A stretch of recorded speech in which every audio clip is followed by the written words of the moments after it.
Hi friends, welcome to our channel. ఈరోజు మనం 2019లో జర్మన్ మరియు ఇంగ్లీష్ లాంగ్వేజ్లో రిలీజ్ అయినటువంటి ఒక కామెడీ డ్రామా వార్ మూవీ స్టోరీని డిస్కస్ చేద్దాం. అదే Jojo Rabbit. Now let's start our video.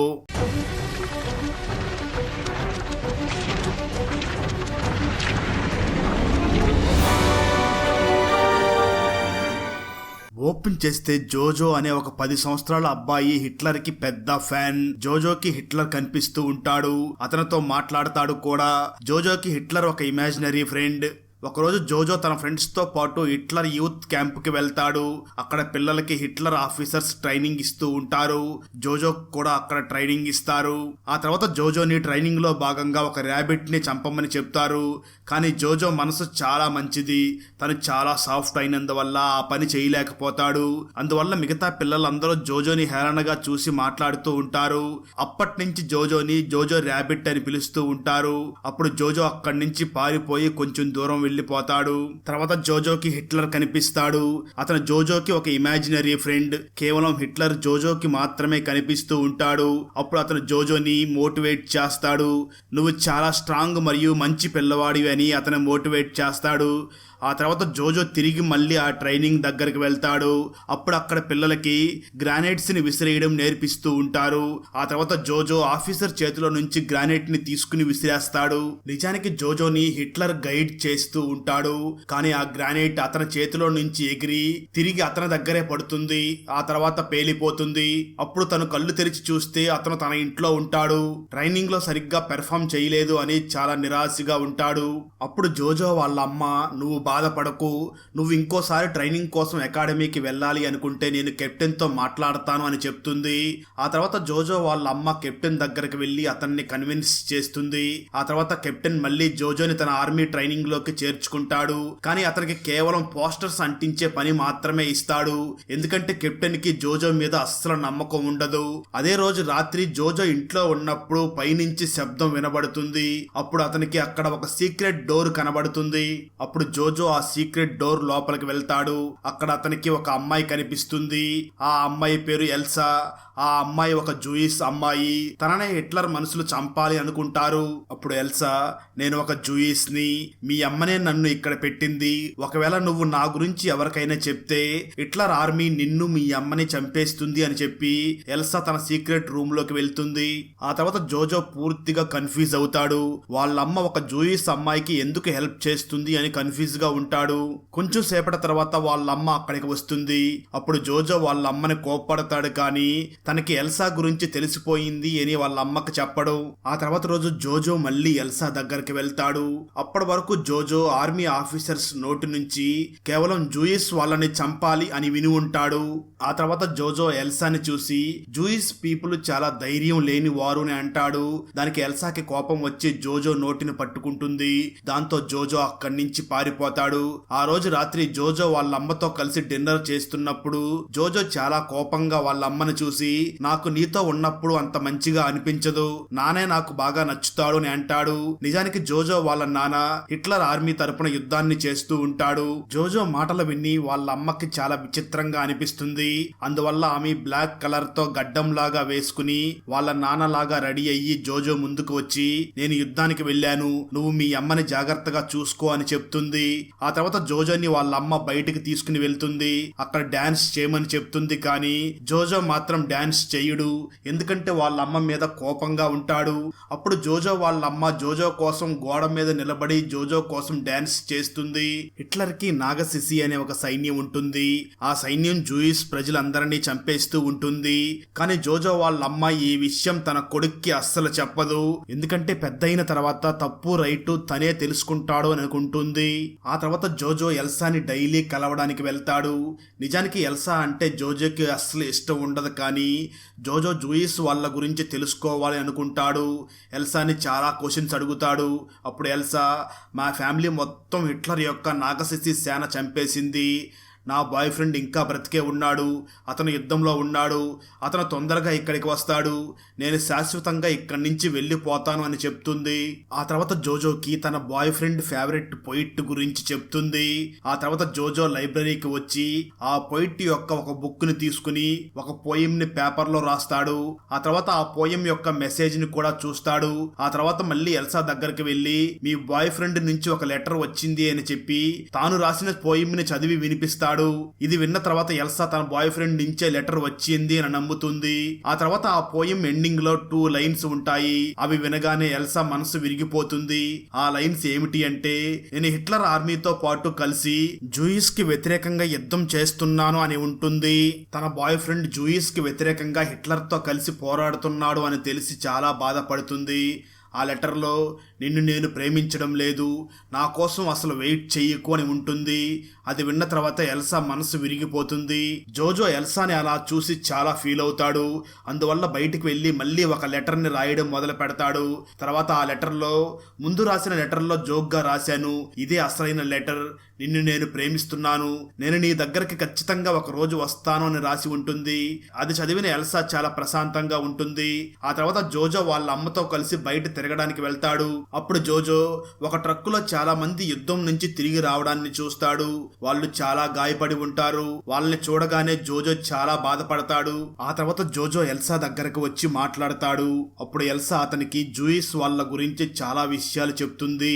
ఇవన్నీ జోజో తన డైరీలో రాసుకుంటూ ఉంటాడు. ఎందుకంటే అతను జూయిస్ వాళ్ళ గురించి తెలుసుకోవాలి అనుకుంటూ ఉంటాడు. ఆ విధంగా జోజో ఎల్సాకి మధ్య స్నేహం ఏర్పడుతుంది. అందువల్ల జోజో ఇమాజినరీ ఫ్రెండ్ అయినటువంటి హిట్లర్ కోప్పడతాడు. కానీ జోజోకి అసలు ఏం చెయ్యాలో అర్థం అవ్వదు. ఆ తర్వాత జోజో వాళ్ళ అమ్మ ఎల్సా దగ్గరికి వచ్చి, నా కూతురు ఈ లోకంలో లేదు, తను పెద్దగా అవ్వడం నేను చూడలేకపోయాను, నిన్ను ఏం చేసైనా నేను కాపాడుకుంటాను అని చెప్తుంది. నిజానికి జోజో వాళ్ళ సిస్టర్ బతికి ఉంటే ఎల్సా అంత పెద్దగా అయి ఉండి సేమ్ అదే క్లాస్ లో ఉండి ఉంటుంది. అందువల్లనే జోజో వాళ్ళ అమ్మ ఎల్సాకి హెల్ప్ చేస్తుంది. అదీ కాకుండా ఆమె హిట్లర్ ఐడియాలజీకి వ్యతిరేకంగా ఉంటుంది. ఆ తర్వాత రోజు జోజో కెప్టెన్ దగ్గరికి వెళ్ళి నేను జూయిస్ వాళ్ళ గురించి బుక్ రాస్తున్నాను అని చెప్తాడు. దానికి ఆ కెప్టెన్ నవ్వి జోజోని చూసి నువ్వు చెత్తన మొత్తం ఎత్తి వెయ్యాలి అని చెప్తాడు. ఆ విధంగా జోజో ఆ పని చేస్తున్నప్పుడు వాళ్ళ అమ్మని చూస్తాడు. వాళ్ళ అమ్మ ఒక నోట్ ని ఒక ప్లేస్ లో వదిలేస్తుంది. వెంటనే జోజో వెళ్లి ఆ నోట్ ని చదువుతాడు. ఆ నోట్ లో ఫ్రీ జర్మనీ అని ఉంటుంది. అది హిట్లర్ కి వ్యతిరేకంగా ఉంటుంది. జోజో వాళ్ళ అమ్మ హిట్లర్ యొక్క నాగసిసి సేన జర్మనీ వాళ్ళ ప్రజలను యుద్ధం నుంచి విముక్తి చెయ్యాలి అని కోరుకుంటూ ఉంటుంది. జూయిస్ వాళ్ళకు వ్యతిరేకంగా జరిగే పనులన్నీ ఆపేయాలి అనుకుంటూ ఉంటుంది. ఇదంతా చూసిన తర్వాత జోజోకి వాళ్ళమ్మ హిట్లర్ కి అతని సైన్యానికి వ్యతిరేకంగా ఉంది అని బాధపడతాడు. అక్కడ జోజోకి అతని ఫ్రెండ్ కలుస్తాడు. అతను హిట్లర్ ఆర్మీ డ్రెస్ వేసుకుని ఉంటాడు. అతను జోజోని చూసి అడవిలో కొంతమంది ఆర్మీ ఆఫీసర్స్ జూయిస్ వాళ్ళను పట్టుకున్నారు, కానీ వాళ్ళు సైతాన్ లాగా కనిపించడం లేదు అని చెప్తాడు. నిజానికి ఆ పిల్లలకి జూయిస్ వాళ్ళు సైతాన్లు అని హిట్లర్ ఆర్మీ చెప్పి ఉంటుంది. ఆ తర్వాత జోజో ఎల్సా దగ్గరికి వచ్చి తనని చూసి జూయిస్ మరియు నాగసిసి ఇద్దరు ఫ్రెండ్స్ అవ్వవచ్చు కదా అని అడుగుతాడు. అప్పుడు ఎల్సా నువ్వు నాగసిసి కాదు, మనమిద్దరం మంచి ఫ్రెండ్స్ అని అంటుంది. ఎల్సా చాలా రోజుల నుంచి స్నానం చేసి ఉండదు కాబట్టి జోజో ఎల్సాని ఇంటి లోపలికి పంపిస్తాడు. ఎల్సా బాగా స్నానం చేసి ఫ్రెష్ అవుతుంది. అప్పుడే ఎవరో డోర్ ని నాక్ చేస్తారు. ఎల్సా మళ్ళీ పైకి వెళ్తుంది. ఆ సమయంలో హిట్లర్ ఆర్మీ అక్కడికి వచ్చి ఉంటుంది. వాళ్ళు డౌట్ ఉన్న ఇళ్లను వెతుకుతూ ఉంటారు. వాళ్ళకి జోజో ఇంటి మీద డౌట్ వస్తుంది. ఆ తర్వాత ఇల్లంతా చెక్ చేస్తారు. అప్పుడు జోజో ఫేస్ చాలా టెన్షన్ గా ఉంటుంది. కెప్టెన్ జోజో ఫేస్ ని గమనించి ఆర్మీకి సంబంధించిన నైఫ్ నీకు ఇచ్చారు కదా, అది ఎక్కడ ఉంది అని అడుగుతాడు. అది జోజో దగ్గర ఉండదు, అది ప్రెజెంట్ ఎల్సా దగ్గర ఉంటుంది. అప్పుడే ఎల్సా పైనుంచి కిందకు వచ్చి ఆ హిట్లర్ ఆర్మీకి సలాం కొట్టి చాకు నా దగ్గర ఉంది అని చెప్తుంది. ఆ తర్వాత వాళ్ళు ఎల్సా పేరు ఐడిని అడుగుతారు. అప్పుడు ఎల్సా వాళ్ళకి జోజో సిస్టర్ ఐడిని ఇస్తుంది. ఆ ఐడిలో ఇద్దరు ఫొటోస్ ఒకేలా ఉండవు. అప్పుడు captain Elsani date of birth అడుగుతాడు. ఎల్సా వాళ్ళకి డేట్ ఆఫ్ బర్త్ చెప్తుంది. ఆ తర్వాత వాళ్ళు అక్కడి నుంచి వెళ్లిపోతారు. వాళ్ళు వెళ్లిపోయిన తర్వాత ఎల్సా జోజో సిస్టర్ ఐడిని మళ్ళీ చూస్తుంది. అప్పుడు తనకి కెప్టెన్ కి చెప్పిన డేట్ ఆఫ్ బర్త్ తప్పు అని తెలుస్తుంది. అయితే జోజో మాత్రం మరి అది తప్పు అయితే కెప్టెన్ ఎందుకు సైలెంట్ గా వెళ్ళిపోయాడు, ఏమీ అనలేదు అని అంటాడు. దానికి ఎల్సా ఏడుస్తూ ఏదో ఒక తప్పు ఖచ్చితంగా జరగబోతుంది, వాళ్ళు తిరిగి ఖచ్చితంగా వస్తారు అని చెప్తుంది. జోజోకి 10 సంవత్సరాల వయసు కావడంతో ఏది తప్పో ఏది కరెక్టో అసలు ఏమీ అర్థం కాదు. ఆ తర్వాత రోజు జోజో పోస్టర్స్ వేయడానికి వెళ్తాడు. అప్పుడు అక్కడ జూయిస్ వాళ్ళకి హెల్ప్ చేస్తున్న జోజో వాళ్ళ అమ్మని చంపి వేలాడదీసి ఉంటారు. జోజో వాళ్ళ అమ్మను చూసి చాలా ఏడుస్తాడు. జోజో వాళ్ళ అమ్మను కోల్పోవడంతో బాగా ఏడుస్తాడు. ఆ తర్వాత జోజో కోపంతో ఇంటికి తిరిగి వచ్చి వాళ్ళ అమ్మ చనిపోవడానికి కారణం ఎల్సా అనుకుని తన మీద కత్తితో దాడి చేస్తాడు. కానీ ఆమెని చంపలేడు. ఎల్సా కూడా జోజో మీద అస్సలు కోప్పడదు.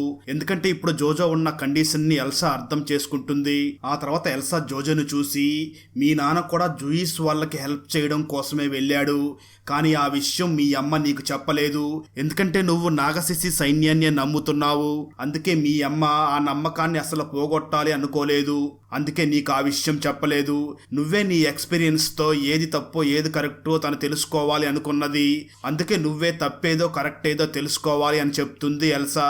ఆ తర్వాత అమెరికా సైన్యం మెల్లమెల్లగా జర్మనీ మీద దాడి చేస్తుంది. దానివల్ల చాలా అల్లర్లు జరుగుతాయి. అప్పుడు జోజోకి హిట్లర్ సేన మీద చాలా కోపం వస్తుంది. ఒకరోజు జోజోకి తన ఫ్రెండ్ కనిపిస్తాడు. అతను హిట్లర్ సేనకి ఒక చిన్న సిపాయి లాగా వర్క్ చేస్తూ ఉంటాడు. అతను జోజోను చూసి హిట్లర్ సేన ఓడిపోబోతుంది, అందరూ చనిపోతున్నారు అని చెప్తూ ఉంటాడు. అప్పుడే అందరి మీద అమెరికా సైన్యం దాడి చేస్తుంది. దాంతో జోజో మరియు అతని ఫ్రెండ్ అక్కడి నుంచి పారిపోతూ ఉంటారు. అప్పుడు ఒక లేడీ జోజోకి హిట్లర్ ఆర్మీ కోట్ ఇస్తుంది. 4 పక్కల యుద్ధం జరుగుతూ ఉంటుంది. కెప్టెన్ వాళ్ళకి వ్యతిరేకంగా పోరాడుతూ ఉంటాడు. కానీ అమెరికన్స్ హిట్లర్ ఆర్మీని ఓడించి వాళ్ళ ఊరిని ఆక్రమించుకుంటుంది. ఆ తర్వాత జోజోని ఒక ఆర్మీ ఆఫీసర్ పట్టుకుని వెళ్తాడు. ఎందుకంటే అతను నాగశిశి సేనకి సంబంధించిన కోట్ వేసుకుని ఉంటాడు. సోల్జర్స్ ఉన్న ప్లేస్ కి జోజోని తీసుకుని వెళ్తారు. అక్కడ కెప్టెన్ ని కూడా బంధించి ఉంటారు. అప్పుడు కెప్టెన్ జోజోను చూసి మీ అమ్మ చాలా మంచిది, ఆమె నిజాన్ని కాపాడడానికి నిజం కోసం పోరాడింది, నువ్వు ఇప్పుడు ఇంటికి వెళ్ళాలి అని చెప్పి జోజో కోట్ ని తీసేసి అతన్ని తోసేసి నువ్వు ఒక జూయిస్వి అని అంటాడు. అక్కడ ఉన్న సోల్జర్ ఈ విషయాన్ని విని జోజోని బయటికి తీసుకుని వెళ్లి వదిలేస్తాడు. ఆ తర్వాత సోల్జర్స్ అందరినీ చంపేస్తారు, జోజోని వదిలేస్తారు. పూర్తి సిటీ అంతా నాశనం అయిపోయి ఉంటుంది. ఆ తర్వాత జోజో తిరిగి ఇంటికి వస్తాడు. కానీ అతను ఇప్పుడు ఎల్సాని దూరం చేసుకోవాలి అని అనుకోడు. అందువల్లనే ఎల్సా దగ్గరికి వెళ్ళి నాగశిశి సేన యుద్ధం గెలిచింది, అమెరికన్స్ యుద్ధం ఓడిపోయారు, అందువల్ల నువ్వు ఈ ఇంట్లోనే ఉండాల్సి ఉంటుంది అని చెప్తాడు. అది విని ఎల్సా కళ్ళల్లో నీళ్లు తిరుగుతాయి. ఎందుకంటే ఆమెకి అమెరికన్స్ యుద్ధాన్ని గెలుస్తారు అనే నమ్మకంగా ఉంటుంది. జోజో చెప్పిన మాటలు విని తనకు చాలా బాధ అనిపిస్తుంది. ఎల్సా బాధను దూరం చేయడం కోసం జోజో ఒక లెటర్ని మళ్ళీ రాస్తాడు. ఆ లెటర్లో నేను ప్యారిస్లో ఉన్నాను, తొందరగా నిన్ను ప్యారిస్ తీసుకువెళ్తాను అని ఎల్సా బాయ్ ఫ్రెండ్ లెటర్ రాసినట్లుగా రాస్తాడు. కానీ అప్పుడు ఎల్సా జోజోని చూసి నువ్వు ఈ లెటర్స్ ని రాయడం ఆపేసాయి, ఎందుకంటే 1 year క్రితం నా బాయ్ ఫ్రెండ్ చనిపోయాడు అని చెప్తుంది. కానీ ఎల్సా ఈ విషయం జోజోకి ముందే అసలు ఎందుకు చెప్పి ఉండదు అంటే, ఎందుకంటే జోజో తనకి ఆ విధంగా లెటర్స్ రాయడం తనకి చాలా సరదా అనిపిస్తూ ఉంటుంది. ఆ తర్వాత జోజో ఎల్సాని చూసి నిన్ను నేను ఇష్టపడుతున్నాను అని చెప్తాడు. దానికి ఎల్సా నేను కూడా నిన్ను ఇష్టపడుతున్నాను, కానీ నా తమ్ముడిలాగా, నువ్వు నా తమ్ముడివి అని చెప్తుంది. ఆ తర్వాత జోజో కిందకి వెళ్తాడు. అక్కడ అతనికి మళ్ళీ తన ఇమాజినరీ ఫ్రెండ్ హిట్లర్ కనిపిస్తాడు. ఆ తర్వాత హిట్లర్ నువ్వు ఒక జూయిస్ అమ్మాయికి హెల్ప్ చేస్తున్నావు, ఇది మన దేశానికి వ్యతిరేకం, నువ్వు ఆమెను చంపాలి అని చెప్తాడు. కానీ అప్పటికే జోజోకి జూయిస్ వాళ్ళు కూడా మంచి వాళ్ళు అందరిలాగే మనుషులు అని తెలుస్తుంది. అందువల్ల జోజో తన ఇమాజినరీ ఫ్రెండ్ హిట్లర్ని లాగి పెట్టి కాలుతో తన్ని కిటికీలో నుంచి బయటికి పంపించేస్తాడు. ఆ తర్వాత జోజో ఎల్సాని బయటికి తీసుకువస్తాడు. ఎల్సాకి బయట అమెరికన్స్ వెహికల్స్ కనిపిస్తాయి. జోజో తనకి అబద్ధం చెప్పాడు అని అర్థం చేసుకుని తనని ఒక చెంప మీద కొడుతుంది. కానీ జోజో తనని కోల్పోకుండా ఉండడం కోసమే అలా చెప్పాడు అని అర్థం చేసుకుంటుంది. ఆ తర్వాత జోజో ఎల్సాని చూసి ఇప్పుడేం చెయ్యాలని అడుగుతాడు. ఆ తర్వాత ఇద్దరు డాన్స్ చేస్తారు. ఎందుకంటే అందరూ విడుదల చెయ్యబడ్డారు కాబట్టి అలా ఆనందంతో డాన్స్ చేస్తారు. అలాగే హిట్లర్ చనిపోయాడు, అలాగే అతని సేన యుద్ధంలో ఓడిపోయింది. ఇప్పుడు జూయిస్ వాళ్ళని చంపడానికి ఎవ్వరూ లేరు, ఎందుకంటే ఇప్పుడు యుద్ధం పూర్తిగా ముగిసిపోయి ఉంటుంది. అక్కడతో ఈ మూవీ అయిపోతుంది. ఫ్రెండ్స్, వీడియో నచ్చినట్లయితే లైక్ చేసి ఒక చిన్న కామెంట్ చేస్తే మాకు నెక్స్ట్ వీడియో చేయడానికి ఎంకరేజింగ్ గా ఉంటుంది. అలాగే ఛానల్ ని సబ్స్క్రైబ్ చేసి పక్కనే ఉన్న బెల్ ఐకాన్ ని క్లిక్ చేసి సపోర్ట్ చేయండి. ఈ మూవీ డిజ్నీ ప్లస్ హాట్‌స్టార్ మరియు ప్రైమ్ వీడియోస్ లో స్ట్రీమ్ అవుతుంది. Thanks for watching. జై హింద్.